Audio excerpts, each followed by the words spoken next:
ઉપનિષદ તો કે છે અન્યમ વાચો વિમુંચેત, એટલે કે સંસાર પ્રપંચની વાતોથી ઉપરામ થઈને જ ગુરુ પાસે જવું. વળી ઉપનિષદને આટલું પણ ઓછું લાગ્યું તો કહ્યું યમ એવ એષ વૃણુતે તેન લભ્યઃ તસ્યૈષ આત્મા વિવૃણુતે તનું સ્વામ. અહીંયા ભગવાને બરાબર કહી દીધું યમ એવ એષ વૃણુતે.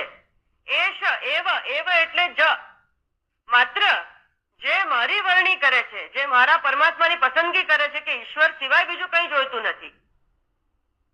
ભલે આપ ઈશ્વરને કોઈ પણ રીતે જોતા હો, કોઈ શક્તિ, કોઈ પ્રકાશ, કોઈ આદ્ય દૈવી શક્તિ, તો કોઈ શંકર ભગવાનમાં જોઈએ, કોઈ અંબા માતામાં જોઈએ, એનો વાંધો નથી. કોઈ પણ બ્રહ્મ કે ઈશ્વર કે શક્તિનું તત્વ પણ એ મળે ક્યારે?